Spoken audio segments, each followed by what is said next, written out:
Teilim Tzadik Zayin. Ouais. Alors, les Nishmat. Yosef Ben Fibi. Yosef Ben Fibi et Refoua Shelema. Odélia Rachel Bat Victoria Bourra. Odélia Rachel Bat Victoria Bourra. Qu'Hashem lui donne. Il est Dakala Be'ezrat Hashem. Et Léa Bat Shulami Dalia. Les Dakala Be'ezrat Hashem. Alors, Ségoula de ce Teilim. Quoi? Tous les Cholé Amecha Israël. Pour la Ségoula pour le Teilim, que ses enfants, sa famille, qui n'ont. Vous m'entendez pas? Et là. On vous entend. Là, c'est beaucoup mieux. Voilà, super. Alors, pour que sa famille. Est-ce qu'on peut faire aussi Refoua Shelema pour Abraham Ben Esther? Abraham Ben Esther, c'est qui? Mari de Liliana Benaïm. Oh waouh, Refoua Shelema. Je vous prouve Betor Shea. Fibi Ben Zahara. Refoua Shelema. Betor Shea Cholé Amecha Israël. Alors. Et juste, Rabbi, si on peut faire Refoua Shelema pour ma fille. Roni Bat Rachel. Roni Bat Rachel, Refoua Shelema, Bet Hashem. Amen. Pour toute cette maison, la première fois qu'on revient, Bezrat Hashem, qu'on revienne pour une simcha très bientôt. Et pas avec des petits gâteaux là. Nous, on veut des grands gâteaux français. Ok? C'est bon? Ok. Pas grande fête, Bezrat Hashem. En santé et en joie, Bezrat Hashem. Alors, Teilim 97, Ségoula, celui qui veut, qu'il soit heureux chez lui à la maison, qu'il le dise. Ce Teilim, il a un Teilim que quand on le dit, il nous amène la joie et la santé et la bracha Be'ezrat Hashem pour pouvoir avoir. Alors, Teilim, il commence, Hashem Malach, Hashem, il a régné, Tagel Haaretz, elle va se réjouir la terre, Ismechu Iyim Rabim. Alors, de quoi il parle ce Teilim et pourquoi il a été écrit? Les Farshim, ils expliquent et ils disent que ce Teilim, il parle principalement. D'abord, vous savez que ce Teilim qu'on dit tous les vendredis soirs à Kabbalat Shabbat. Et une des raisons pourquoi on dit ce Teilim vendredi soir, on sait que Shabbat, c'est Me'en Olam Haba. Tout le Shabbat, on ressent un petit peu le Olam Haba. C'est marqué dans les Mefarshim que celui qui veut savoir est-ce qu'il va malheureusement à l'enfer, où il va au Olam Haba. Il faut un thermomètre. Dans la vie, vous avez une fièvre. Vous prenez un thermomètre, vous savez, ah, bon, Hachem, je suis pas malade, je tabarre chez mon malade. Quel est notre thermomètre de savoir à combien on est proche de Hakadosh Baruch Hu? Notre thermomètre, c'est le jour du Shabbat. Quand le Shabbat, il arrive, comment on se sent?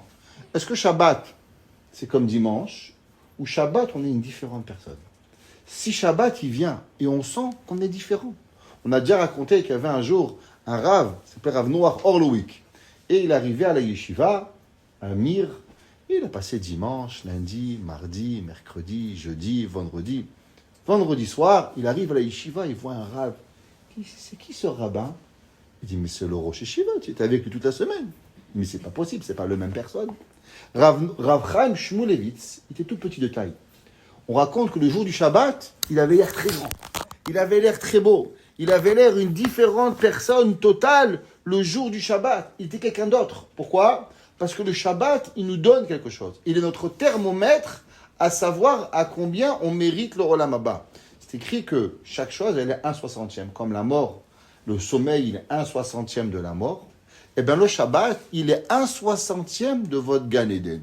Alors, si vous avez une toute petite ressentie, malheureusement, un petit Gan Eden. Si vous avez, waouh, Shabbat, il arrive, votre cœur, il pompe, il est heureux, savoir que votre Olam Haba, il est quelque chose d'extraordinaire. Alors, comme ce Teilim, il parle du Olam Haba, de la joie que l'on va avoir au moment où on va être dans le Olam Haba, alors automatiquement, c'est pour ça que ça nous parle de cette joie extraordinaire que l'on doit avoir le jour du Shabbat. Et c'est un jour, je me rappelle, j'étais petit, et j'ai allumé la lumière des toilettes. Je rentre aux toilettes, il faisait noir, j'ai allumé la lumière. Mon père, il m'a dit, comment t'as allumé la lumière? Et je lui ai dit, papa, j'ai oublié que c'est Shabbat. Et mon père, il m'a dit, mais comment on peut oublier que c'est Shabbat? Et dans ma tête, il dit, mais on oublie. Et avec les années, je me suis rappelé cette phrase, comment on oublie que c'est Shabbat? Et la vérité, c'est que c'est vrai. Quelqu'un, il ne peut pas oublier. Il se lève le matin, quelqu'un me dit, je ne sais pas où je suis. Comment tu ne sais pas? Tu ne sens pas que c'est Shabbat. Tu ne sens pas, ton corps, il est différent. Il a quelque chose de différent le jour du Shabbat. Il se met roi, shamaim, betagel, aretz, comme on va voir. L'âme, il doit être, behemet, quelque chose de différent pour pouvoir y arriver. On raconte qu'il y avait un jour à Pinchas de Koritch.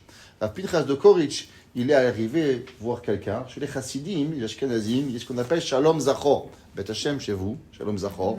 C'est quoi Shalom Zachor? C'est le premier Shabbat qu'on a un petit garçon. Alors les gens viennent à la maison pour pouvoir bénir le bébé. Toute la communauté, elle vient et elle bénit l'endroit où on a le bébé. Pourquoi? C'est marqué dans le Zohar que le premier Shabbat où le bébé il est né, c'est là qu'on y reçoit sa neshama. Le Hezkouni, il dit, pourquoi on a fait la Brit Mila à 8 jours? Pourquoi pas à 7 jours? Il dit pour s'assurer que le bébé, il a un Shabbat. Comme ça, il reçoit la neshama. Quand la neshama Etera, elle vient, alors elle lui laisse sa neshama, et sa neshama, elle est arrivée. C'est pour ça que c'est marqué dans les Sfarim que même une fille, quand elle naît, une fille, on accepte. Une fille, Beth Hashem, bientôt l'année prochaine, mariée, une petite fille, on l'accepte aussi. Et ben, une petite fille, c'est aussi mignon. Ouais, ben plus mignon même. Alors, il y a une discussion à savoir quand est-ce qu'on doit nommer la fille. Est-ce qu'on doit nommer la fille la première fois qu'on monte au Sefer Torah, ou bien on doit nommer la fille le Shabbat seulement? On va dire elle est née dimanche. Est-ce qu'on a nomme lundi matin, jeudi matin, ou on attend le Shabbat après pour pouvoir nommer le bébé? C'est marqué dans les Sfarim qu'il faut attendre le Shabbat. Faut pas nommer. Les Lubavitch, tu as coutume de nommer le plus rapidement possible. Même Kavod, qu'ils ont leur minag, on ne discute pas sur leur minag. Mais nous, les Sfaradim et les Chassidim, on a la coutume de nommer seulement le jour du Shabbat. Pourquoi? Parce que c'est là qu'on a la Neshama Yetera. Il y a un Mekor à ça. C'est quoi le Mekor? La source que on nomme quelque chose seulement le Shabbat à propos de la manne. C'est marqué que la première fois que le peuple juif il a reçu la manne, ils ne savaient pas qu'est-ce que c'était. Et quand est-ce qu'ils l'ont appelé manne? C'est marqué dans la Torah qu'ils l'ont nommé le Shabbat. Ils disent les Mefarshim, ils disent le Sfatemet. Pourquoi ils ont nommé la manne que le Shabbat? Parce que c'est là qu'elle a reçu même une neshama. Même la manne qu'on mangeait, elle a reçu cette neshama. Et quand est-ce qu'ils ont pu donner un nom? Ils lui ont donné seulement Manu. Ils lui ont donné le Shabbat. Ils lui ont donné le Shabbat. C'est pour ça qu'il faut toujours nommer les choses, le Shabbat, pour pouvoir y arriver.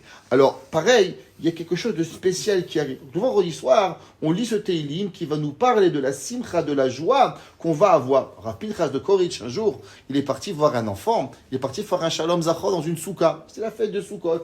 Il est arrivé, et dans cette souka-là, il a vu quelqu'un qui rentrait pas à la souka. Il lui a dit, pourquoi tu rentres pas à la souka? Il lui a dit, Rabbi, vous savez, il y a des mouches. Et moi, les mouches, ils me dérangent. Pinchas de Koritch lui dit, pourquoi dans votre souka, il y a des mouches? Il dit, pourquoi vous n'avez pas des mouches? Il dit, non, moi, j'ai jamais vu des mouches dans une souka. La souka est tellement kadosh qu'elle n'a pas des mouches. Ça veut dire que Rabbi Pinchas de Koritch, lui, il vivait dans un autre monde. Lui, il vivait dans une souka, ni mouche, ni abeille, ni guêpe, rien. Et il croyait, tellement il était humble, qu'en fait c'était par rapport au kavod, à l'honneur de Rabbi Pinchas de Koritch, mais lui, il croyait que c'est la kedusha de la souka qui l'empêchait d'avoir des mouches. Il a dit quoi? Mais dans votre souka, il y a des mouches. Mais chez moi, il n'y a jamais des mouches dans une souka. Comment une mouche, elle peut rentrer dans une souka? C'est marqué dans les Sfarim que la souka, elle a la même sainteté que le Kodesh HaKodashim. Il dit quoi, la souka, elle a des mouches? Comment c'est possible? Pourquoi? Lui, il croyait que c'était par rapport à lui. Non, mais c'était par rapport au Rabbi Pinchas de Koritch. Rav Chaim Chaikin, qui était le Talmid du Chafetz Chaim, un jour, il est parti voir le Rav Shach. Alors, le Rav Shach, il a vu ce Rav. Le Rav Chaikin, il était le Talmid Mouvak du Chafetz Chaim. Il portait le Chafetz Chaim sur son dos. Quand il y avait trop de neige avec le Chafetz Chaim, il ne pouvait pas aller à la synagogue. Rav Chaikin, il le mettait sur son dos, il le portait, et il marchait, il allait à la yeshiva. Alors, vous imaginez la grandeur de cet homme-là. À l'âge de 18 ans, il avait reçu déjà une certification de Dayanout à l'époque dans la ville de Radin, où il y avait le Chafetz Chaim. Et il est parti voir le Rav Shach. Et le Rav Shach, quand il a vu le Chafetz Chaikin, Rav Shach, il s'est levé devant Rav Chaikin. En sortant, le Rav Chaikin, il a dit à son gendre, waouh, comment il est grand le Chafetz Chaim. Il dit, pourquoi le rapport? Il dit, t'imagines, le Rav Shach, il s'est levé parce que j'ai juste vu le Chafetz Chaim. Juste parce que j'ai vu le Chafetz Chaim, ça lui a suffi pour qu'il se lève. En vérité, le Rav Shach, il s'est levé pour le Rav Chaikin. Mais le Rav Chaikin, il n'avait même pas une idée qu'on pouvait se lever pour lui. Pourquoi il y croit qu'il s'est levé? Il s'est levé parce qu'il croyait qu'il avait vu le Chafetz Chaim, alors il s'est levé devant lui. Atkama, la personne doit arriver. C'est qu'on doit sentir. Le jour du Shabbat, l'homme, il doit savoir qu'est-ce que ça veut dire. Qu'est-ce que ça veut dire, le monde futur? Les gens, ils ne savent pas. Le monde futur, il va passer des étapes pour pouvoir y arriver.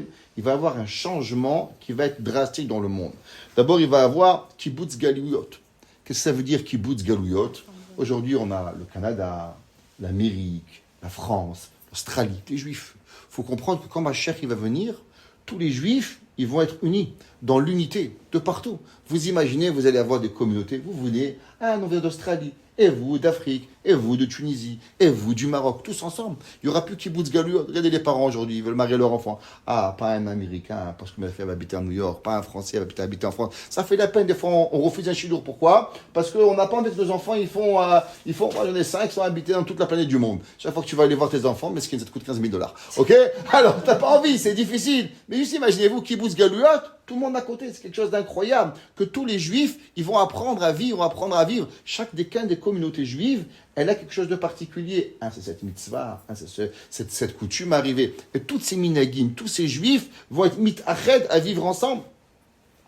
Yemot HaMashiach. Il faut savoir que kibbutz galuyot va précéder la venue de Mashiach. Vous regardez le Rambam, malgré que ça a l'air du Gaon de Vina que tout va arriver rapidement, mais c'est pas en balagan. Il va y avoir un ordre pour pouvoir arriver. D'abord, il va y avoir la fin des temps. Après, il va y avoir, Hachem va ramener tous les Juifs. Après, il va y avoir la guerre de Gog ou Magog.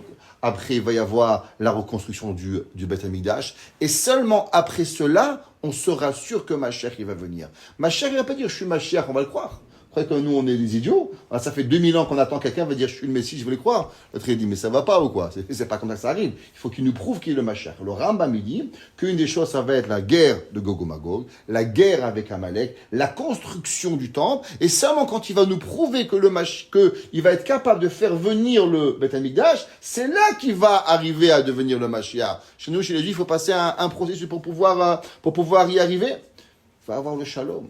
Qu'est-ce que ça veut dire le shalom? Un monde de paix. Les gens, ils n'ont pas d'idée de ce que ça veut dire la paix. Aujourd'hui, tu marches dans la rue, même à la ville la plus sécure, tu regardes, il y a un arabe, il y a un chinois, il y a un noir. Tu as peur, tu ne sais pas qu'est-ce qui t'arrive. Tu ne sais pas ce qui va t'arriver. Un monde où personne ne va en vouloir à personne. 3h du matin, ça te prend l'envie d'aller faire un tour à Plaza Côte des Neiges, tu vas. Tu as envie d'aller au centre-ville de Montréal, il n'y aura pas d'envie de vouloir tuer les gens. Il ne va pas y avoir la moindre once de mal dans le monde. Vous imaginez un monde où vous pouvez vous réveiller tous les jours sans jamais avoir peur de personne. Tous les humains que vous allez rencontrer. Bonjour monsieur, bonjour madame. C'est quelque chose d'incroyable. Les parents, ils ont un voisin en haut, un Corse. Un jour, il a toqué chez mon père à la porte. Il dit « Bonjour, monsieur Crémizy. Bonjour, monsieur. Moi, je peux vous aider ?» Il lui a dit « Vous savez, monsieur Crémizy, pourquoi je ne mets pas une bombe chez vous à la maison ?» Mon père lui dit « Pourquoi ?» Il dit « Parce que j'habite en haut. » Vous imaginez, ça c'est un Français. Il dit « Pourquoi je ne mets pas une bombe chez toi ?» Parce que vous êtes un gentil monsieur, vous êtes bien. Il dit « Parce que j'habite en haut de chez vous. » Vous comprenez? Un monde où les gens ils vont se respecter. Est-ce qu'on comprend qu'est-ce que ça veut dire un monde de shalom? Un monde où tu vas acheter quelque chose, quelqu'un va te faire un compliment, tu vas jamais te demander est-ce que c'est vrai ou elle est jalouse de moi? C'est vrai. Elle va te dire ta robe elle est belle, ton costume il est sympathique, ta voiture elle est bien, ton fils il est gentil. Oh Hachem, ça va nous rentrer droit dans le cœur. Aujourd'hui, chaque fois que quelqu'un a un compliment, on se demande il me fait l'œil, qu'est-ce qu'il veut, pourquoi? Tu as peur de qui ne sait pas qu'est-ce qu'il veut de toi? Shalom, vraiment shalom, qu'est-ce que ça arrive? Ouais, chaque endroit dans le monde où ma Paul est sonné Israël. Et on va parler de ce principe des ennemis d'Israël et ceux qui haïssent Israël qui vont tomber. Le passage qui dit Hachem Malach. Qu'est-ce que ça veut dire Hachem Malach? C'est que tous les jours on dit Hachem Melech, Hachem Malach, Hachem Imloch, Leolam. Pourquoi on commence Hachem Melech, présent, après Hachem Malach au passé, et Hachem Yimloch au futur? En vérité, on aurait dû dire passé, présent, futur. Pourquoi on n'a pas dit Hachem Malach, Hachem Melech, Hachem Yimloch? Pourquoi on a dit Hachem Melech, présent, passé, futur? C'est un peu mélangé. Comme on m'a appris à moi, passé, présent, futur. C'est comme ça qu'on aurait dû passer. La réponse à ça, elle est que Béhémet, une personne, s'il avait commencé par dire Hachem Malach, ça serait comme si Haz Shalom, un peu qu'on ne croit pas en Dieu. Hachem Malach, il a régné, ça voudrait dire comme si Hachem n'y règne pas maintenant. C'est pour ça que d'abord on doit dire Hachem Melech. Hachem, il est un roi maintenant. Maintenant aussi, Hachem Malach. Hachem, il a régné, et aussi Hachem, Yimlor. Mais on ne pouvait pas commencer par un passé, parce que ça apporterait quelque part, comme si que Akadosh Baruch Hu, il a régné sur le monde, mais il ne règne pas. C'est pour ça que d'abord Hachem, Meler, Hachem, il règne. Et après aussi Hachem, Malach. Hachem, il a régné, et Hachem, Yimlor. Si c'est comme ça, alors pourquoi c'est marqué Hachem, Malach, Tagel, Haaretz? Ça aurait dû marquer Hachem Melech Tagel Haaretz. Pourquoi Hachem Malach? Malach, c'est un passé. Donc pourquoi on a dit Hachem Malach? La réponse, c'est que d'abord, il faut savoir que va arriver quand le monde, Akadosh Baruch Hu va dévoiler son monde, on va expliquer, eh ben, c'est que les Goïms, ils vont comprendre véritablement qu'Akadosh Baruch Hu est là. Et que pendant des millénaires, ils se sont trompés en pensant qu'il y avait quelqu'un d'autre qui régnait sur le monde. Donc quand Mashiach il va venir, quelle va être la différence fondamentale du monde? C'est que les nations disent « Ah, Hachem Malach, Akadosh Baruch Hu, il a régné. » Nous, on pensait qu'il y avait X, Y, Z. Hazve Shalom, qui c'est qui a régné? Hachem Allah. La première chose que Kadosh Baruch Hu va faire, c'est qu'il va prouver au monde véritablement que Hachem a toujours régné. C'est pour ça que c'est marqué Hachem Malach, pas Hachem Meler. C'est pas comme si Kadosh Baruch Hu va dire, ok, je suis le roi maintenant. Ah, et quoi, avant, t'étais pas le roi? Non. La vérité, elle va être prouvée comme si Kadosh Baruch Hu va donner à quelqu'un une génétique. Ouais, nous, prenez un exemple. Quelqu'un, il a perdu son père, il a perdu sa mère, il sait pas où, il a un enfant adopté. Quand il retrouve sa mère, c'est pas que maintenant tu es ma mère. Non, tu étais ma mère. Je savais pas qui tu étais, mais tu étais ma mère depuis toujours. Kaviachol Akadosh Baruch Hu aussi, il va nous donner cette connaissance que Hachem Malach, que Akadosh Baruch Hu, c'est lui qui a régné depuis toutes les années du monde qu'Akadosh Baruch Hu il va arriver. Et c'est pour ça que Rashi dit comment ça va se passer. Rashi est très intéressant. Rashi dit que aujourd'hui, ce qui nous enlève la possibilité à l'humanité, pas seulement aux Juifs, mais à l'humanité de comprendre qu'Akadosh Baruch Hu, c'est lui qui a créé le monde, c'est ce qu'on appelle le règne de Amalek. Le règne de Amalek, dans le mois de Hadar, le règne de Amalek, c'est lui qui a enlevé à l'humanité le pouvoir que le monde puisse arriver véritablement à la conclusion que Akadosh Baruch Hu, il a créé le monde. Comment? Un mot. Vous savez, un jour, il y a un professeur qui a dit la théorie de la Torah. Ces enfants, c'est quoi la théorie de la Torah? La Torah, c'est pas une théorie. Une théorie, c'est-à-dire qu'il y a une option. C'est une possibilité. La théorie, la Torah, c'est pas une théorie. La Torah, c'est une réalité. On ne fait pas des théories. Il y a la théorie des musulmans, la théorie des chrétiens, la théorie des bouddhistes, la théorie des juifs. Il n'y a pas de théorie. Chez nous, il y a un Emet, Akadosh Baruch Hu, Hashem Melech, Hashem Malach, Hashem Yimloch, Olam Vaed, les Netzach Netzachim. Un mot. Amalek, qu'est-ce qu'il fait? Il nous met un mot dans la tête, et en nous mettant ce petit mot, un mot, on a juste une option. Est-ce que c'est vrai ou est-ce que c'est pas vrai? Une option, qu'est-ce qui arrive? C'est une théorie. La théorie que le monde, il a été créé par Dieu. Une théorie. C'est plus une théorie. Qu'est-ce qu'on vient de faire maintenant? On vient de créer dans la tête une possibilité à quelque chose d'autre. Et il dit, Rashi, c'est ça Amalek. Reshit Goïm Amalek, c'est quoi? C'est que toujours, avant de parler, tu dis la vérité, mais tu changes un mot. Tu dis pas, le monde a été créé par Dieu. D'après la théorie biblique, le Dieu a créé la terre. Tu dis, j'ai rien dit de mal. Un petit mot. Mais ce petit mot, il t'a changé toute ta perception de la réalité. C'est pour ça qu'on ne peut pas arriver à cause de Amalek pour pouvoir y arriver. Et quand il va venir, Behemet, Akadosh Baruch Hu, alors, bien sûr, les nations qui ont été contre Akadosh Baruch Hu, elles vont, bien sûr, être punies, parce que ça fait partie des 13 principe de foi que Akadosh Baruch Hu, il va récompenser chaque personne qui a fait du bien, chaque juste, que ce soit un juif, un arabe, un chinois, un japonais, n'importe qui a fait du bien, Akadosh Baruch Hu, il va le récompenser. Et tout celui qui a fait du mal, il va aussi l'apprendre. C'est Akadosh Baruch Hu. Un des Yud Gimel Ikarim de la Torah, c'est Akadosh Baruch Hu ma'anish la Rechaim, on met Kabes Sachat Tzadikim. Ça fait partie. Et quand Mashiach il va venir, alors il va arriver à cela, et il va, bien sûr, faire tomber les gouilles. Tagel Haaretz, ouais. Alors, que veut dire la terre, elle va se réjouir? Ça veut dire qu'il faut comprendre que quand Mashiach il va venir, c'est pas seulement nous qu'on va être heureux. Toutes les nations du monde, elles vont être heureuses. Il n'y aura pas un animal sur terre. Il n'y aura pas un être humain sur terre. Il n'y aura pas quelqu'un qui puisse être une vie qui n'aura pas véritablement une joie. Comme le Rambam il écrit, le Rambam il dit, ouais, on sait que c'est marqué dans le Navi, que Vechai Ze'ev im Keves va vivre l'agneau avec avec le loup. Qu'est-ce que ça veut dire?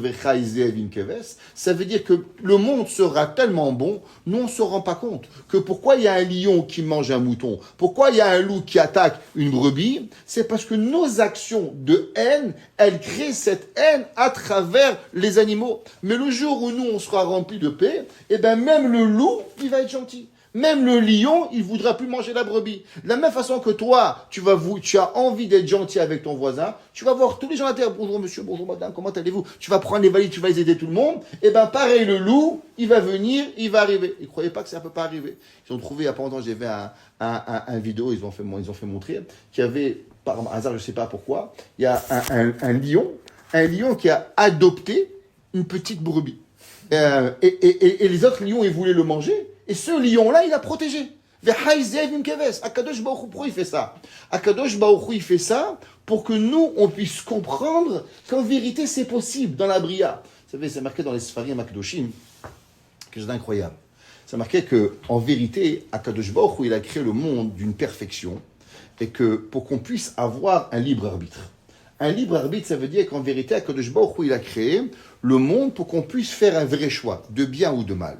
C'est pour ça que même les gens bien, les tzadikim, des fois ils prennent des claques. Pourquoi ils prennent des claques? Et c'est difficile. Pourquoi? Parce que si les tzadikim, tout irait bien, tu vois le rabbin, ça va bien, la parnassa, les enfants, le shidduch, les petits-enfants, tout marche bien. Tu dis, bah, t'as vu la recette, c'est ça? Tu fais la Torah, tout va bien. Le gars, il vole, il est méchant, il prend plein la tête, il finit en prison. Qui c'est qui va voler? Personne, tu fais très gentil, un homme bien. Qu'est-ce qu'il fait le bon Dieu? Le voleur, il le fait grandir. Le rabbin, il écrase. L'autre rabbin, il le fait monter. L'autre voleur, il est en prison. Tu dis, attends, c'est quoi? Faut être voleur, faut être bandit, faut être rabbin. Je sais plus quoi faire. Il y a des voleurs en prison. Il y a des voleurs qui réussissent. Il y a des rabbins en prison. Il y a des rabbins qui sont bons. Il y a des rabbins qui sont punis. Il y a des rabbins qui ont des récompenses. Tu sais plus quoi faire. Tu as un doute. Et là, tu dois travailler ton libre arbitre à savoir qu'est-ce qui est le bien et qu'est-ce qui est le mal. Il y a un grand livre chassidique qui dit quelque chose qui peut blesser des gens. Ce que je vais dire, ça peut blesser, mais il faut le savoir. Il dit que, vous savez, c'est quoi la plus grande preuve du libre arbitre qu'Akadosh Baruch Hu il a créé? C'est qu'Hachem, il a créé les nations du monde sur deux pieds. Il dit en vérité, Hachem, il aurait dû créer le peuple juif sur deux pieds et les nations à quatre pattes. Parce qu'en vérité, ils sont entre le juif, entre l'animal et l'homme. Et qu'est-ce qui nous rend un humain? C'est pas qu'on mange. Ce qui nous rend un humain, les vaches, elles mangent. Les moutons, ils mangent. Les singes, ils mangent. C'est pas ça qui nous rend un humain. Ce qui nous rend un humain, c'est qu'est-ce que tu fais avec ta connaissance. Qu'est-ce que tu fais? Combien tu te transformes à devenir une meilleure personne. C'est ça qui te rend la différence entre un animal et un humain. C'est pas que tu manges, c'est pas que tu bois, c'est pas que tu fais rien. C'est qu'est-ce que tu es capable de faire avec ta connaissance. Exemple, un homme, il a envie de voler. Je vois une belle voiture. J'ai envie de voler.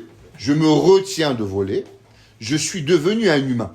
Pourquoi je suis devenu un humain? J'ai eu une pulsion de voler. Je me suis retenu. J'ai pas volé. J'ai envie de m'énerver. Je dis non, je vais pas m'énerver. Je reste calme. Je prends mon livre de Télim. Je te plaît Hachem. Fait que je m'énerve pas. J'ai une volonté.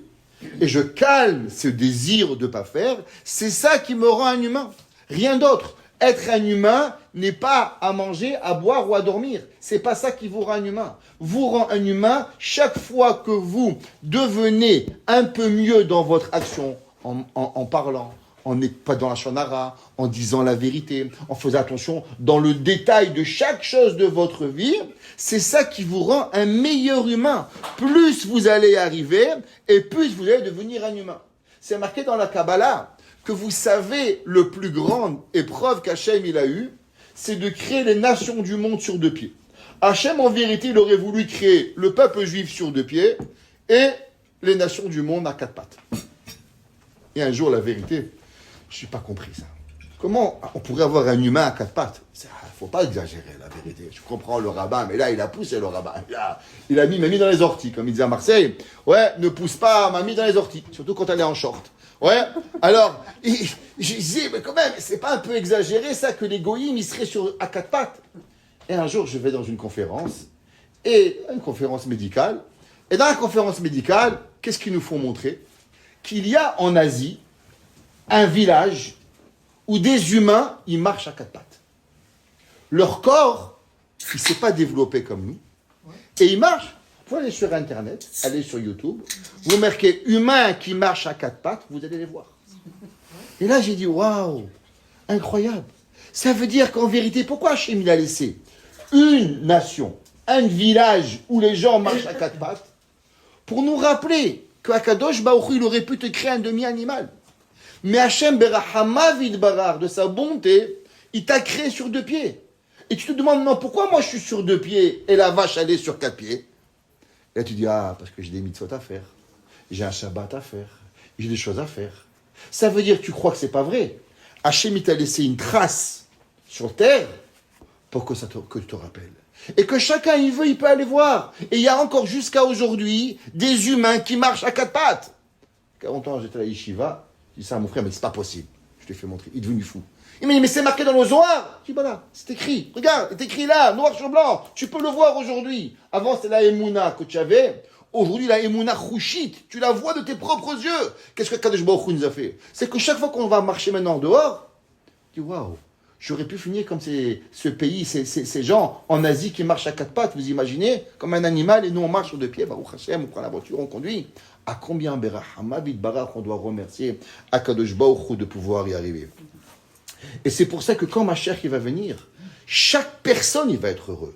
Personne il a même l'idée de la joie. La Gemara a dit que si les nations du monde ils avaient conscience de combien le Beth Amikdash il était bon, à la place de le détruire, ils se seraient assurés de mettre tous les gardiens du monde pour s'assurer que les rabbins ils arrivent jamais en retard, qu'ils arrivent à l'heure, qu'ils font le service divin, qu'ils ne ratent pas Shaharit, qu'ils ne ratent pas Mira, qu'ils ne ratent pas Marie, qu'ils s'assurent qu'ils font les mitzvot.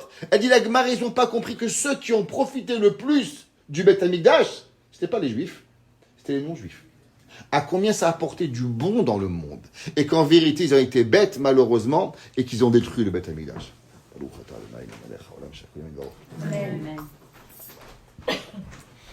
Et ça, c'est marqué Tagel Haaretz. Ismichu, iyim rabim. Qu'est-ce que ça veut dire? Ils vont se réjouir, même les gens, qui seront dans les îles lointaines. Iyim rabim, iyim vient des îles, même eux, ils vont être des simcha. Bien sûr, la simcha principale, elle va être pour les juifs. Il y aura plus de guerre, il y aura plus rien. C'est la simcha physique. Mais la simcha de joie, la plus profonde, c'est quoi? C'est le rapprochement avec Akadosh Baruch Hu. Ça, il faut savoir qu'il n'existe pas une plus grande joie quand l'homme, il se rapproche de Dieu. Quand l'homme, il revient à la source pour pouvoir y rêver. Avdil, prenez un enfant, il joue. Il est là. Il joue avec le plus beau jouet du monde. Achetez-lui le jouet qui rêve, il est heureux. Mais qu'est-ce qu'il fait tous les 4 secondes? Il est basé pour voir si maman elle est là. Il joue. Maman, à peine, elle va jouer. Ah! Tu joues ton jouet. Qu'est-ce qui t'arrive? Maman, elle n'est pas là. Ça veut dire quoi? C'est que le plus beau jouet, il n'a d'existence seulement si maman elle est là. Mais si maman elle n'est pas là, alors le plus beau de jouet, il ne peut pas te rendre l'amour. C'est pas possible, on ne peut pas y arriver. Les Havdi, la Kadosh Baruch Hu, c'est pareil. On peut avoir un monde, on peut avoir des piscines, on peut aller à la plage, on peut faire tout ce que tu veux. Mais seulement si Hachem il est avec toi. Quand Hachem il n'est pas avec toi, ça n'a aucun sens. Ça arrive bien. Prenez la Havdil, prenez un enfant qui est orphelin. Apprenez-le, amenez-le à la plage. Il ne va même pas profiter. Pourquoi? Parce qu'il pleure son père, il pleure sa mère, il pleure ce qu'il a manqué. Il dit, mon fils, profite. Il dit, mais comment tu veux que je profite si je n'ai pas mon père et ma mère? Ça n'arrive pas. Pareil, l'homme, il doit savoir, tous les plaisirs du monde n'existent que quand Hachem, il est avec nous. Mais quand Hachem, il n'est pas avec nous, alors il n'y a rien. Un jour, le rabbi de Rogatchov, il a dit, les Alpes, c'est tellement beau que tout celui qui n'ira pas voir les Alpes, quand il montera dans le ciel, Dieu, il va dire, j'ai créé des Alpes, des montagnes tellement belles, pourquoi tu n'es pas parti les voir? Alors, quelqu'un, je lui ai demandé à un rabbin, mais je ne comprends pas, le rabbi de Rogatchov, sa vie, elle ne vivait que dans la Torah. Il était un rabbi génie. Tellement il était génie qu'on n'arrivait pas à lui couper les cheveux. Pourquoi? Parce qu'il n'arrivait pas une seconde à enlever sa kippa pour qu'il arrête de penser. Alors il mettait la kippa à gauche, on coupait à droite, on coupait à droite, on coupait à gauche. Il n'arrivait pas à arrêter de penser une seconde. Et alors comment il a pu parler de la beauté des Alpes? Alors il lui a dit, le Rav, parce que tu n'as rien compris. Quand toi tu vois des Alpes, tu vois des montagnes. Lui, quand il voyait les Alpes, il voyait cette majestuité des montagnes qui le rapprochait plus d'Akadosh Baruch Hu. Il a voyé autre chose. Toi, tu vois quelque chose, mais lui, il voit autre chose. C'est ça que l'homme, il doit voir. Comme l'enfant, l'homme qui est avec son père et avec sa mère, il est le plus beau jouet. Il est le plus beau jouet. Tu lui enlèves son père ou tu enlèves sa mère, eh ben, le plus beau des jouets, qu'est-ce qu'il devient?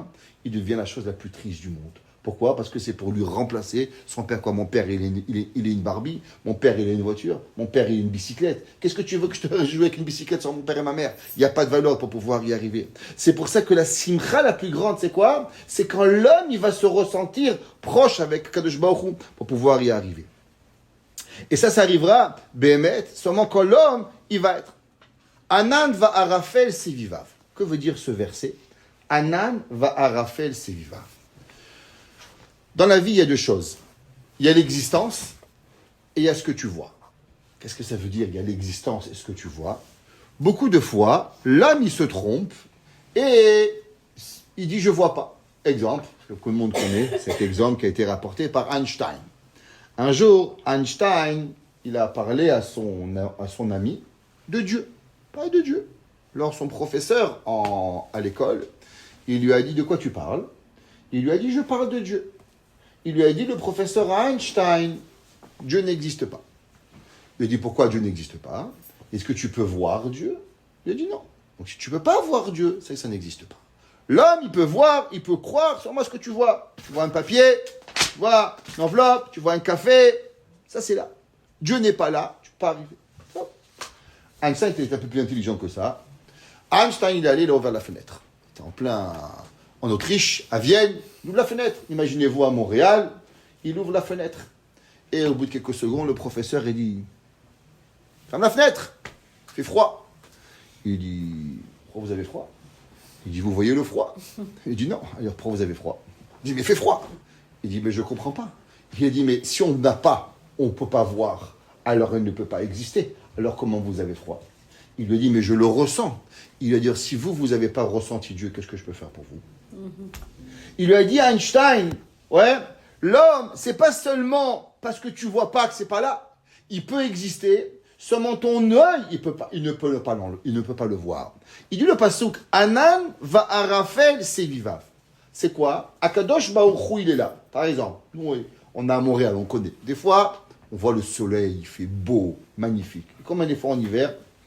1 semaine, 2 semaines, 3 semaines, on voit même pas la couleur du soleil. Il fait gris, et ça neige, et il pleut, et c'est Barminan. À Miami, il fait beau. Tu vois, en Israël, je t'embarque chez moi là, tous les jours. Montréal, des fois, combien de fois ça arrive? 3 semaines. Je ne sais pas si vous vous rappelez, quand on avait eu la Birkat HaChama, ouais, il y avait 10 jours avant, il n'y avait même pas 1 gramme de soleil. Je me rappelle, on était là tous, on attendait le jour, le mercredi, pour faire la Birkat HaChama. Pas de soleil, rien. Les Agnam, ils ont pris des avions pour aller voir le soleil, pour faire la bracha. Et je me rappelle, à la dernière minute, à un moment, le soleil, les nuages se sont poussés, et on a pu faire la bracha de Baruch Hosem Maaseh Bereshit qui est arrivé. Donc on peut voir, et pourtant, vous n'avez pas vu le soleil pendant 3 semaines. Je vous demande, le soleil, il existe ou il n'existe pas? Bien sûr qu'il existe. Si tu ne le vois pas, c'est vrai, je ne le vois pas, mais je sais qu'il existe. Pas parce que je ne le vois pas, qu'il n'est pas là, Prenez dans le pôle Nord. Là-bas, il fait nuit 4 mois, 5 mois. Tu demandes à un gars du pôle Nord là-bas. Dis-moi, le soleil existe? Il dit bien sûr. Il dit oui, il est. Il dit, je ne le vois pas, mais il est là. Dis le pasuk. Akadosh Baruch Hu, Anan va arafel sevivav.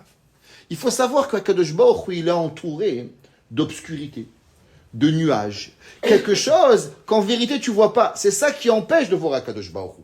Mais c'est pas parce que tu vois pas Dieu que Dieu n'existe pas. Akadosh Baruch Hu, il a créé le monde, comme on a expliqué au début, de façon à ce que le monde, il puisse avoir ce libre arbitre. Alors tu ne vois pas aussi clairement Akadosh Baruch Hu, parce que si tu verrais Dieu aussi clairement, alors il n'y aurait plus de libre arbitre. Alors pour pouvoir avoir un libre arbitre, Akadosh Baruch Hu, il a créé Anan va'arafel sivivav, quelque chose qui empêche Akadosh Baruch Hu. Tzedek ou mishpat machon kis'o. Akadosh Baruch Hu, il a basé son trône principalement sur 2 choses. C'est quoi les 2 attributs avec quoi Akadosh Baruch Hu, il a créé son trône? Parce qu'il dit Tzedek ou Mishpat Machon Kis'o. Hachem, Machon, c'est-à-dire qu'il a basé Kis'o, son trône de Dieu, avec 2 attributs. Tzedek ou Mishpat. Qu'est-ce que ça veut dire Tzedek? Tzedek, ça veut dire qu'Akadosh Baruch Hu de faire du bien. Tzedek, les gens, ils ont l'habitude de dire la tzedaka. Comment ils traduisent la tzedaka? La charité. C'est une traduction chrétienne. C'est pas vrai, c'est pas juif. Tzedek veut pas dire charité. Tzedek veut dire justice. Hachem, il te donnait de l'argent, tu as droit à $100, il y a $90 à toi, $10 à monsieur, c'est pas à toi, c'est du vol. Hachem, il t'a sûrement donné un peu plus pour partager, c'est tout. Et au pauvre, il a donné 10, 9 à lui, il est toujours un plus pauvre que toi. Et celui qui a $1, il a 90 sous pour lui, 10 sous pour le plus pauvre qui est derrière lui. Chacun de nous, on a un petit peu pour donner à autre chose. Ça s'appelle Tzedek. Tzedek, ça veut dire la droiture. Akadosh Baruch Hu, tu fais du bien, Akadosh Baruch Hu, il va te donner une récompense pour pouvoir y arriver. Et il y a Mishpat. Qu'est-ce que c'est Mishpat? Mishpat, c'est la justice. Ceux qui font l'inverse que du bien, alors malheureusement, ils vont payer. Il y a Tzedek ou Mishpat. Comme on a expliqué dans les Yud Gimel, Ikarim, Hachem, il récompense le bien, et Akadosh Baruch, il punit le mal. Il n'y a pas, ça marche pas au milieu, on peut pas s'arranger. Tu peux pas voler et croire que tu vas avancer, ça marche pas. Akadosh Baruch, il veut pas de ça. Hachem, il n'est pas intéressé que tu voles et que tu as pas. Hachem, il veut une mitzvah, tu vas travailler, tu vas faire ta mitzvah, tu vas avoir les robins des bois, on n'est pas intéressé à avoir. C'est pas ça que Akadosh Baruch, il veut. Tzedek ou Mishpat, Machron Kiso, que Akadosh Baruch, il veut. Hachem, il veut, principalement, c'est quoi la Mishpat? Mishpat, c'est marqué dans les Sfarim. C'est pas seulement de punir le mal, mais Mishpat, c'est de s'assurer d'enlever ceux qui veulent enlever le bien. Qu'est-ce que ça veut dire? Ça veut dire que souvent, il y a des gens, bon, on leur parle pas, mais c'est pas ça Mishpat. On prend un homme qui a volé, on le met en prison. Bon, j'ai pas dit que la prison c'est bien, mais qu'est-ce que c'est le but? Le but, c'est que la Torah a dit, par exemple, les ma'an, ishmeu v'ilmedu. L'homme, il doit entendre, il doit apprendre. Quand on tue un homme, d'après la Torah, une fois par 70 ans, quand il avait, whatever, qu'est-ce qu'il avait fait, une fois, on avait le droit de tuer une fois par 70 ans, nous. Et on devait le tuer rapidement, en moins d'une semaine après, il devait être tué, pas les couloirs de la mort, 22 ans, 25 ans, comme au Texas, une fois par 70 ans, seulement pourquoi? Pour que l'homme, il apprend. Et qu'est-ce que ça va nous faire? Ça va nous donner la volonté de comprendre qu'on veut enlever le mal qui a été fait. Ça, c'est le but. Le but de Mishpat, c'est pas seulement de punir, de se venger. Le but du Mishpat, c'est quoi? C'est d'enlever le mal à sa racine. On doit venir, on doit revenir. Qu'est-ce qui s'est passé? Pourquoi tu as volé? Qu'est-ce qui est arrivé? La Torah dit par un voleur, tu ne remets pas en prison les voleurs. La Torah te dit, tu n'as pas de quoi rembourser, tu vas travailler chez lui. 2 ans, 3 ans, 4 ans, 5 ans. Tu as travaillé, tu as mangé, tu as bu, non?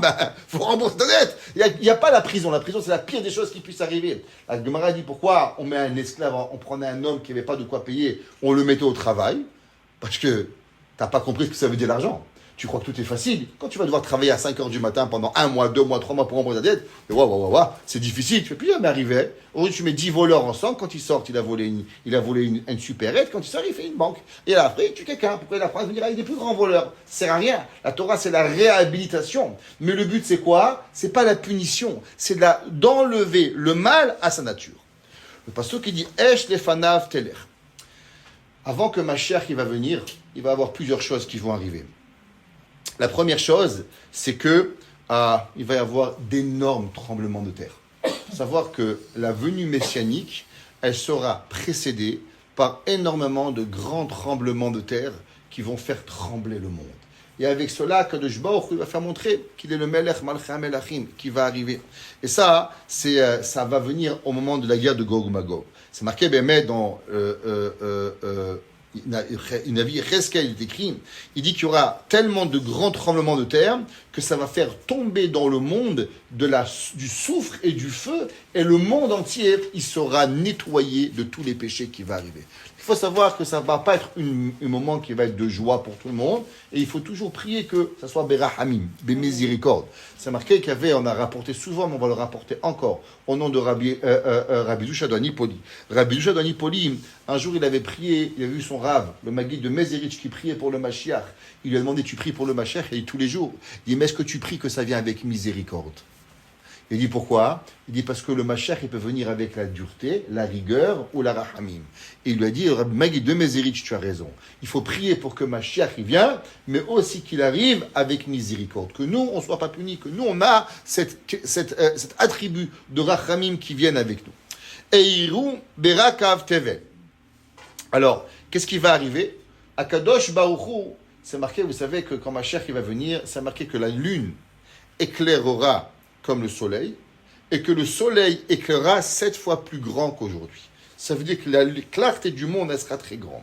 Et une des choses qui va arriver, c'est qu'Akadosh Baruch Hu, il va envoyer des éclairs terribles qui vont illuminer le monde. Ça fait partie des prophéties que le pasuk qui dit Heiru berakav tevel. Heiru, la chose or, barak, ce sont les éclairs. Tevel, le monde, Akadosh Baruch Hu, Ra'ata va arriver, va tachel haaretz. Et automatiquement, tous ceux qui vont voir ces éclairs et ces tonnerres, ils vont être remplis de peur. La Gemara dans Masechet Berachot a dit à quoi ils servent les tonnerres et les éclairs. Je ne sais pas si vous avez ici, il n'y a pas beaucoup de grands tonnerres. À Paris, je me rappelle, il y avait des tonnerres terribles.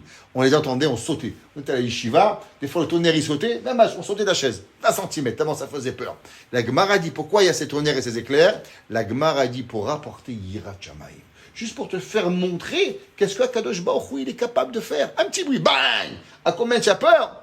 Un petit peu Yirat Shamayim, avoir la peur d'Akadosh Baruch Hu, de savoir qu'est-ce qui va arriver. Et cela va apporter la personne à se dire, waouh, quel bruit Hachem il peut faire. C'est un petit tonnerre, c'est des petits nuages. Vous savez c'est quoi les éclairs? C'est juste des nuages d'eau, rien d'autre, qui créent les tonnerres et les éclairs. Deux nuages de rien, d'eau, qui créent un bruit terrible. Ça nous apporte un peu, ah, Hachem il est fort, Hachem il est grand, waouh, juste qu'il ne s'énerve pas avec moi, je suis gentil, je te prie, je t'adore, reste loin, reste bien, pas de problème, ne te fâche pas avec moi, je t'abbarre chez Molad. Alors le pasuk qui dit, va tachel haaretz, la terre, elle va trembler. On est dans un monde où ça s'appelle la fonte des glaciers. Si vous dites qu'on appelle ça le 21e siècle, ils appellent ça le siècle des fontes. Pourquoi? Tous les glaciers ils fondent. Eh bien regardez le pasuk. Harim, David Ameler, il y a 3000 ans. Harim, les montagnes, Kadonag Namasu, comme de la sha'ava, qu'on appelle ça la bougie, c'est fait de la cire. Pardon, j'ai oublié mon français. Ouais, comme de la cire, elles vont fondre. La Torah nous dit que parmi les prophéties, que les plus grandes montagnes, elles vont fondre comme de la cire. Qu'est-ce que ça veut dire? Regarde, tous les glaciers, ils fondent, tac. Ça arrive, elle va arriver. Milifne Hashem, devant Akadosh Baruch Hu, ça va arriver. Tout ce changement, ils vont tomber devant Akadosh Baruch Hu. Milifne Adon Kol Haaretz. Et tout ça, c'est quoi? C'est Behemet Akadosh Baruch Hu. Ce que l'humain, il a pensé, ça va jamais arriver. Ouais, ça va jamais arriver, c'est impossible. Ouais, c'est impossible. Un rave, un jour, il a dit, tout ce qu'ils ont dit, c'était impossible d'arriver. Ils ont dit, l'insubmersible, il a coulé. L'avion, il est indestructible, il est détruit. Tout ce que tu dis, l'humain, il est et tu le dis, ça arrive la semaine d'après. Baraminal, hein? Akadosh Baruch Hu dit quoi? Tu penses, c'est comme ça. Ce que tu dis, ça arrive pas, ça arrive. Pourquoi? Parce que Akadosh Baruch Hu fait montrer que c'est lui le Melech Malchem Melachem Akadosh Baruch Hu. Igidu Hashamayim Tzidko. Qu'est-ce que ça veut dire? Ils vont dire le ciel, la justesse d'Akadosh Baruch Hu. Ils vont expliquer comment Akadosh Baruch Hu be'emet, lui, c'est lui le maître du monde. Vera ou kol amim kevodo. Et toutes les nations du monde, ils vont voir, ils vont comprendre que malheureusement, ils ont donné le kavod et l'honneur à énormément de choses. Mais en vérité, c'est quoi? C'est seulement Akadosh Baruch Hu que lui, c'est lui qui mérite, qui dirige le monde. Yevoshu kol of de pesel. Le mot Yevoshu veut dire assécher. Qu'est-ce que ça veut dire assécher? Deux choses. Physiquement et spirituellement. Aujourd'hui, il y a dans le monde, nous avons principalement, on va dire, deux grands mouvements. Il y a une grande question. Dans le Maïmonide, il pose une grande question. La Torah dit que le mensonge ne peut pas durer. Le mensonge, ça n'existe pas. Ça veut dire, en vérité, le sheker, la Gemara dit, comment on écrit le shin? Il a une pointe. Le kouf, une pointe. Le resh, une pointe. Comment vous écrivez le emet? Aleph, il a 2 pieds. Le mem, il a une barre. Et le taf, il a 2 pieds. La Gemara dit, le emet, il est solide, il a 2 pieds. Le sheker, il a qu'une barre. Il tombe, boum, ça ne tient pas. Sheker, un orégali, il ne peut pas tenir. Le Maïmonide, il demande une grande question.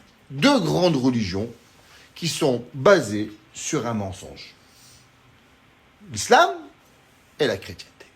Le Rambam lui demande comment c'est possible que ces 2 religions, elles ont duré des 1000 d'années. L'islam, 623, 622, elle a été créée le Coran. La chrétienté, depuis 323, Constantinople, on a officiellement arrivé à cette religion. Comment? 1700 ans et 1400 ans de mensonges sur terre. Le bon Dieu, s'il y a vraiment un bon Dieu, Brahminien, vraiment. Alors, le bon Dieu l'avait qu'à fait qu'on a oublié. Vous savez, il y a plein de gens qui avaient inventé des belles histoires pour pouvoir arriver. Pinocchio aussi, ça a inventé une histoire. On n'a pas fait une religion. Pourtant, c'est sympa. Walt Disney, c'est sympathique. On n'a pas fait une religion. Alors, pourquoi ça a duré, ces deux religions? Et c'est une grande question qui est rapportée dans le Rambam, le 11e chapitre de Echot Melachim. Le Rambam, il pose la question. Et le Rambam, il dit, en vérité, il faut savoir que quelque part, Akadosh Baruch Hu, il a laissé faire pour une raison.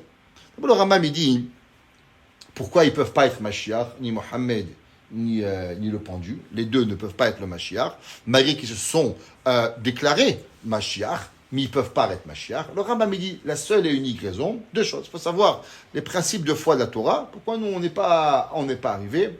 Le Yesod, dit le Rambam, c'est à cause que Mashiach doit faire deux choses. Un, glorifier Dieu. Hachem Malach. C'est quoi le but de Mashiach?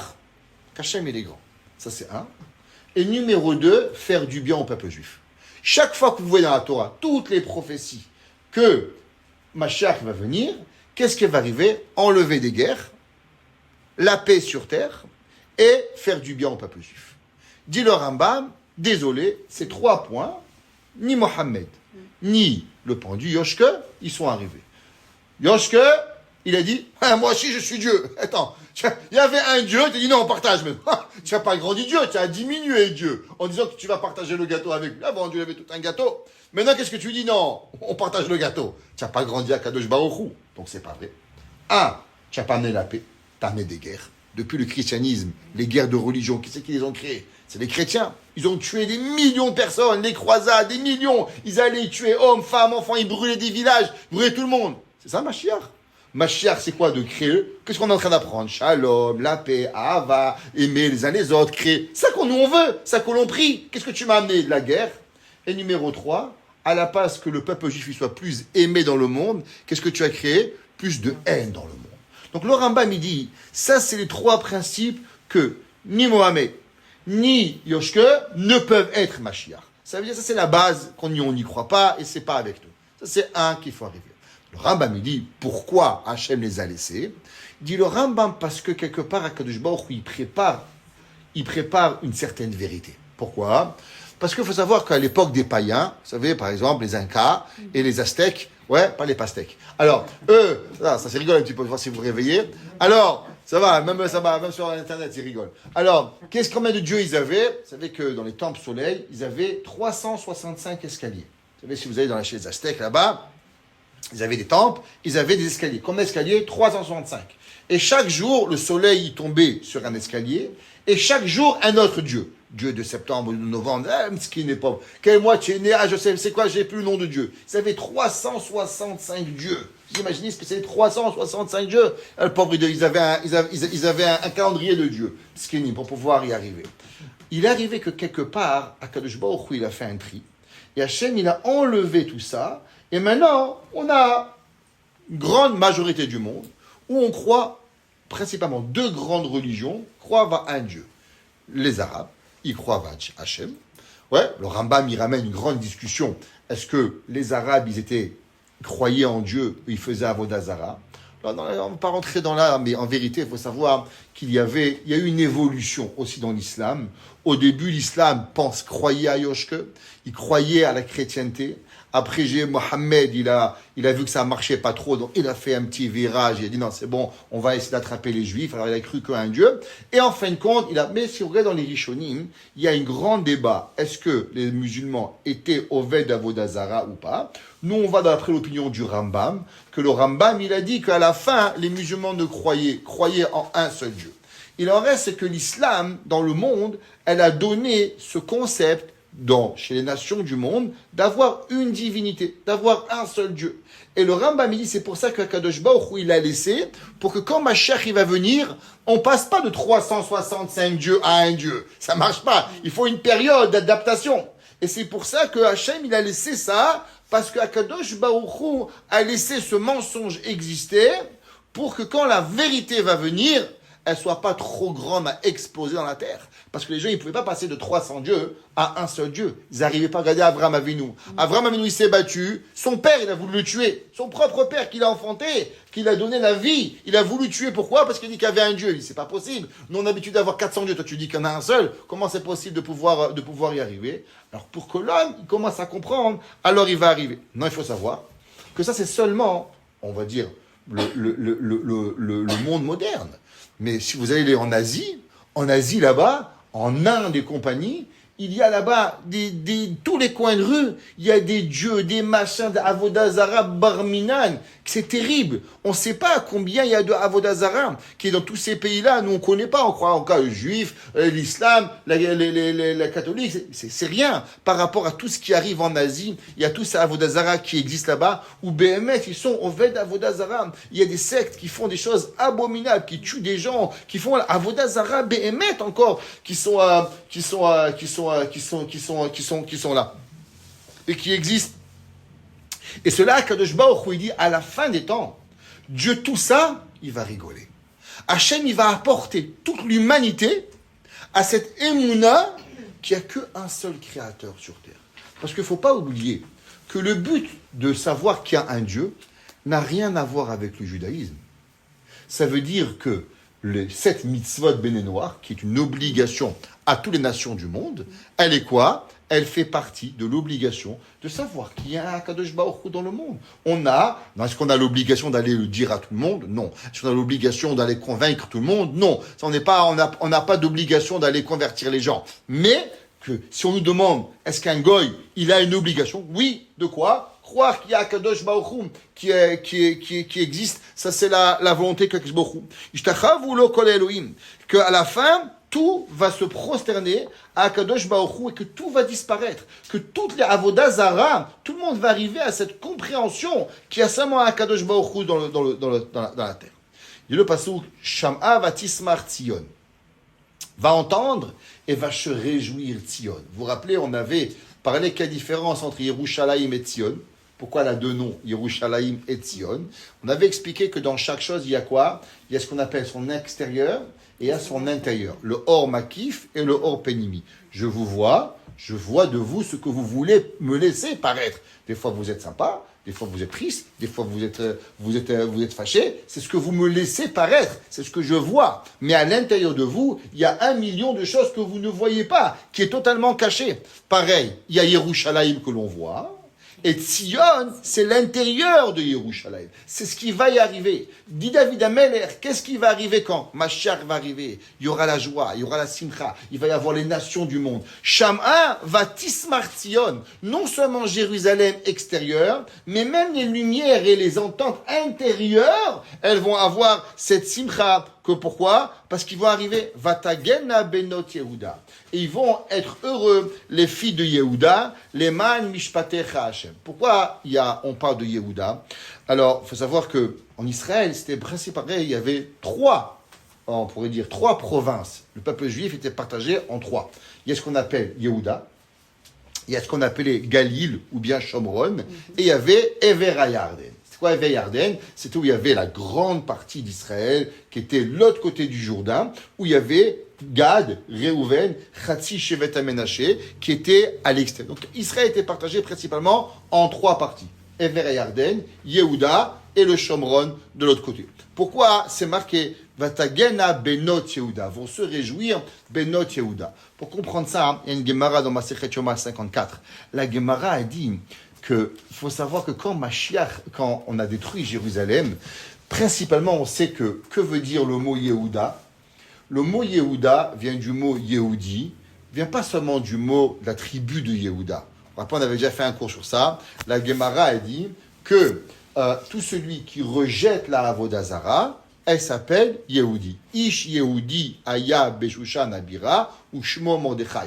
La Gemara a dit, je ne comprends pas, il était de Yehudi, la tribu de Yehuda, ou la tribu de Binyamin. C'est marqué Ish Yehudi Aya Beshushan Abira ou Shmo Mordechai Ben Yair Ben Kish Ish Yemini. Yemini, c'est qu'il était, pas qu'il jouait à droite au football, non, qu'il n'y avait pas de tribu de Binyamin. Alors pourquoi ça marquait Ish Yehuda, Ish Yehudi? La Gemara a dit, Yehudi ne veut pas dire de tribu de Yehuda.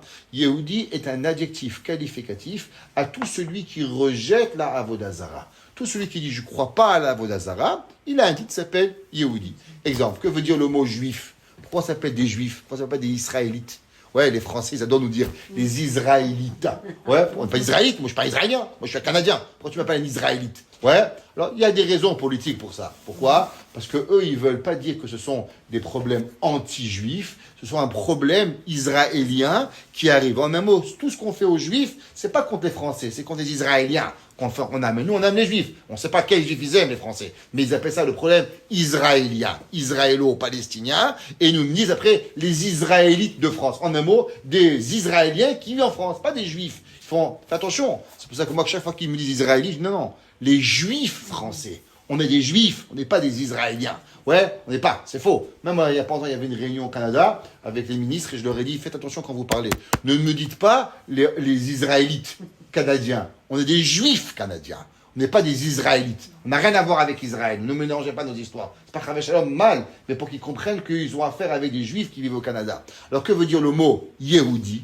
Yehudi, c'est un adjectif qualificatif à celui qui rejette la Avodazara. Toute personne qui ne veut pas la Avodazara, alors on lui donne une médaille, t'appelles un juif. D'où est-ce qu'on sait ça? Il y avait la première femme, une des femmes de Esav. Elle s'appelait Basmat. Et après on a donné un nouveau nom. Comment on l'appelait? Yehudit. Yehudit Bat Be'eri. La Gemara dit pourquoi elle s'appelait Yehudit? Et on a changé son nom. Elle s'appelle Basmat, Yehudit. La Gemara dit parce qu'elle a décidé de ne plus faire Avodazara. Alors on lui a donné son nom, Yehudit. Elle n'avait rien à voir avec. Dès qu'elle a lâché la Avodazara, elle s'est appelée Yehudit. Le mot Yehudit, c'est pour ça qu'on a trouvé dans l'histoire de Hanouka. Sur de Hanouka, qu'est-ce qu'il y a? Il y a un petit peu une balagane. À cause de qui, sur de Hanouka, elle a commencé? Est-ce qu'elle a commencé avec une fille qui s'appelait Myriam ou une fille qui s'appelait Yehudit? D'après beaucoup, tout ça c'est pareil. En vérité, c'est quoi? C'est juste qu'elle s'appelait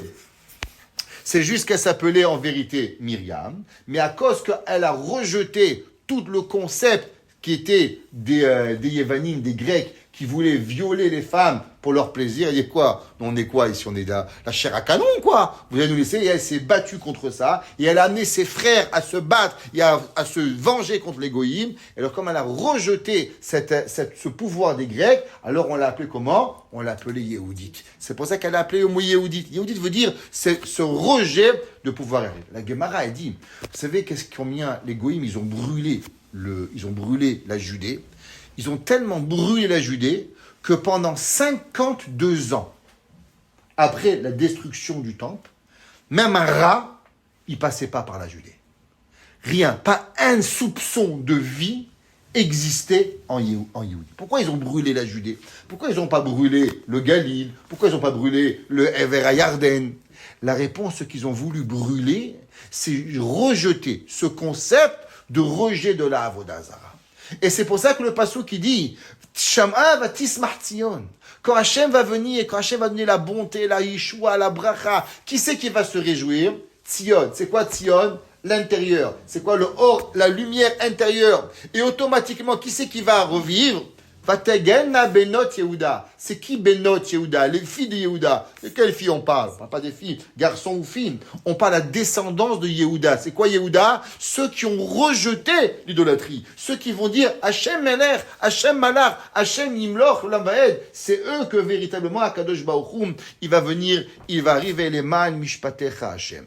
Ki ata Hachem Elion HaKol Haaretz, me'od na'ata HaKol Elohim. Je vais un verset. Ohave Hachem Sinura. Le pasteur qui dit qui c'est qui aime Dieu? Sinura, ceux qui haïssent le mal. Shomer nafshot chasidav, ceux qui gardent la vie. Miyad reshem yatzilem. Qu'est-ce que ça veut dire? Ohave Hashem Sinura. Autant il passe, ouais. Et il nous apprend quelque chose d'incroyable. C'est marqué dans le Kedushat Levi. Rabbi Levi Yitzhak de Berdichov. Et Rabbi Levi Yitzhak de Berdichov, il dit, en vérité, qu'est-ce que ça veut dire Ohave Hashem Sinura? Il dit, ne peut véritablement aimer le bien seulement celui qui hait le mal. Celui qui aime le mal ne peut pas aimer Dieu. Ohave Hashem, tu aimes Dieu, à combien tu aimes le mal? Si tu aimes Hashem, quand tu entends un gars il vole, un gars il ment, un gars il tue, tu dois avoir des boutons. Tu dois avoir des boutons. Tu dois être allergique. Un homme, Barminan, imaginez-vous, un homme, il est allergique au poisson. Terrible, je ne sais pas si vous savez les allergies du poisson. Un gars qui est allergique aux poissons, même rentrer dans une poissonnerie, il ne peut pas. Un jour, j'étais appelé dans un appel d'Atsala, quelqu'un, il a jeté un bout de poisson sur le front d'un enfant qui était allergique. L'enfant, il a failli mourir. Un bout de poisson sur son front. Il n'a pas goûté. Là, bang, au carreau, 3 doses d'épipène pour qu'il revienne. À moitié mort. Barminan, lui, il voit le poissonnier, il traverse la rue. Pourquoi? Rien que l'odeur, elle le tue, Barminan. Il dit le passouk, Ohave Hashem. Tu aimes Dieu, Sinoura. Et le mal. Shomer Nafshot Chassida. Il écrit Rabbi Nachman de Breslev, et on finira avec ça, quelque chose, un enseignement incroyable. Il dit, Rabbi Nachman de Breslev, dans le chapitre 2, Siman Zaït Od Gimel, que d'après la sainteté d'Israël, alors en vérité le juif, il est loin du péché. Nous, le péché, nous, c'est 2 choses. Ça marqué dans le passouk, Atem adevekim b'Hashem, chayim kulechem hayom. Nous sommes collés à Dieu. Qu'est-ce que ça veut dire nous sommes collés à Dieu? L'homme ne peut pas être collé à 2 choses. Ou tu es avec Dieu, ou tu es avec autre chose. Les nations du monde, eux, ils sont amusés, ils s'amusent, ils s'éclatent, ils font. Nous, on ne peut pas. Pourquoi on ne peut pas? Un exemple. Un jour, je raconte toujours cette histoire. Un jour, j'étais avec mon épouse, on était à faire un pique-nique. Il y avait un couple de goy, ils avaient des enfants comme nous. C'était le calme. Le monsieur était assis comme ça. La femme était assise, la petite fille qui jouait, le petit garçon qui jouait, et nous les enfants, bang, bang, bang, boum. Et moi, je dis, attends, je dis, quel zen, incroyable. Elle me dit, regarde, comment ils y arrivent. Nous, on est là. Ah. Je dis, regarde, la vérité, il faut savoir. Je regarde nous. Lui, il va être là, il arrive à 9h du matin, jusqu'à 10h du soir. Nous, tu regardes tous les 5 minutes. C'est l'heure de Miha, c'est l'heure de Ma'ariv. Attention à la bracha, attention à Bekat Amazon, à la Mihya, fais chez Akol, va pas trop loin, t'acquies pas ton tzitzit. Parce qu'il est enfant, tu l'as rendu un malade. Il est sur les nerfs. Le goy, il a rien. Qu'est-ce qu'il a le goy? Il est là, il kiffe, il mange, il boit, il dort. Il n'a pas Shahid, il n'a pas Mikra, il n'a pas Ma'ariv, il n'a pas Esfin, il n'a pas Bekat Amazon, il n'a pas Moudani, il a rien. Il n'a pas une mitzvah. Ton fils, il joue. Shakol. La bracha, la kippa, le tzitzit, attention, attends, mesquine, tu l'as stressé. C'est normal que tu es un peu sur les nerfs pour pouvoir arriver. Alors, que ça veut dire? C'est qu'Hachem, qu'est-ce qu'il veut? Il veut nous faire du mal, Dieu préserve. C'est qu'en vérité, nous, on est avec Hachem. C'est quoi notre vie? Notre vie, c'est la Torah. Alors, on ne peut pas être déconnecté de Dieu. On vit avec Dieu à chaque moment. Il n'existe pas un moment qu'on n'est pas avec Hachem. Notre vie, elle est là. Alors, des fois, on veut kiffer, mais on kiffe avec la montre. Attends midi, attends 1 heure, attends c'est miah, attends je reviens, je fais arrêter, je reviens, je repars. C'est là, attends c'est rêve Pessah, je dois faire le ménage, attends c'est rêve Soukha, il faut que j'achète la loulave, attends c'est la cabane, eh ben qui vient un petit peu tranquille, attends mais je vais faire les gâteaux dans 1 semaine, mon fils il part à la yeshiva. Si tu peux pas vivre, c'est ça la vie d'un juif, pourquoi? Atem adevekim b'Hashem, on est collé avec Akadosh Baruch. Donc le mal, nous on est éloigné de tout cela. Les pétanig la shirak ol shibud agaliot. Maintenant il faut savoir que tout ce qui arrive, malheureusement, on fait des péchés. C'est pas parce qu'on le veut. C'est on vit avec les nations du monde. Et on apprend de eux. On apprend du mal. On apprend des choses qui nous arrivent. Alors on vit avec eux. Mais notre nature, c'est quoi notre nature? C'est le bien. Quand moi je dis à tous les couples, quand ils viennent me voir, ils se plaignent l'un de l'autre, je leur pose une question. Est-ce que quand vous vous réveillez le matin, vous pensez que votre mari et que votre femme, elle vous aime ou elle veut vous faire du mal? Je lui dis, Rabbi, vous rigolez ou quoi? C'est sûr que ma femme elle m'aime. Vous savez qu'elle vous aime. Et votre mari, c'est sûr que mon mari m'aime. Je vous comprenez, quand il y a des erreurs, c'est une erreur. Parce qu'elle ne s'est pas levée le matin pour vous faire du mal. Je dis, parce que si oui, c'est tout de suite on divorce. Ou on va à l'asile. Parce que les seuls qui se réveillent avec la volonté de faire du mal, c'est troisième étage, l'hôpital juif, enfermé là-bas. Là-bas, c'est eux qui veulent faire du mal, Barminan. Les gens normaux, ils se lèvent le matin, ils disent bonjour. À la fin de la journée, ça là la journée, ils ont catastrophé la journée. Mais ils n'ont pas voulu faire du mal. On ne sait jamais, aucun de nous ici. On est 20, 30, 40, un de nous, même si on a fait du mal à quelqu'un, est-ce qu'on a pensé faire du mal? Jamais. On s'est levé du matin, je vais être une bonne personne, je vais faire du bien. Mais à la fin de la journée, des fois, on a mal fait. Mais c'est jamais Barminan, Dieu préserve de nous, qu'on a eu l'intention, c'est jamais levé avec l'intention de faire du mal. Ça n'existe pas. C'est quoi? Notre volonté, pareil. Des fois, on oublie Hachem. Mais en vérité, notre génétique, c'est quoi? C'est l'amour d'Akadosh Baruch Hu qu'on a, qui tourne de nous. Tifrot et Temaï, Hamar et Banou. En vérité, on voudrait que cet amour, elle rentre de nos cheveux. jusqu'à nos orteils, qu'elle arrive et qu'elle part. Seulement des fois, le pied il sort, la main elle sort, le nez il sort. Ça dérape un petit peu. L'amour entre Hachem et les béné Israël, c'est pareil. Elle est vitale. Il dit, il dit, il faut savoir que des fois, l'homme, il n'est pas arrivé à la perfection. Mais écoutez, qu'est-ce que dit Rabbi Nachman?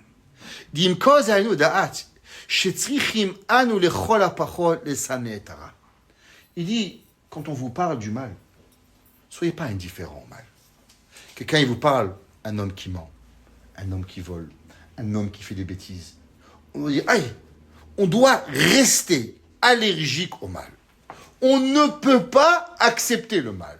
Il dit, Rabbi Nachman, même si des fois, malheureusement, notre vie, elle est faite, qu'on vit avec des gens mal. Mais on doit savoir la réalité. Chez Yelanu Sina Amit Alara. L'homme, il doit dire, ça c'est pas pour moi. Je peux pas aimer, je peux pas dire. Des fois, les gens, malheureusement, ils font pas Shabbat. Je peux rien leur dire. Qui je suis? Moi, je suis le bon Dieu. Mais, je dois faire. Rafetz Chaim, un jour, le premier jour de sa vie, qu'il avait vu un homme être Mechalel Shabbat. Il est parti à Vina. Il a vu un juif être Mechalel Shabbat. Le Rafetz Chaim, il a pleuré. Il a pleuré pendant 1 heure. La deuxième fois, il a pleuré 2 heures. On dit, Rabbi, pourquoi tu pleures 2 heures? Il a dit, parce que la deuxième fois, ça m'a fait moins mal que la première. Alors, du fait que ça m'a fait moins mal, je me suis habitué. Je me suis habitué que c'est pas grave, Shabbat. Alors, je pleure 2 heures pour que je me rappelle que c'est grave d'être Mechalel Shabbat. Il n'a rien dit au monsieur. Il n'a pas fait la guerre, il n'a pas cassé sa voiture. Mais moi, dans mon cœur, il ne faut pas que ça s'arrête. Il faut que je continue. Oave Hashem, afal pi sheyesh bevadai bezdagod rabot.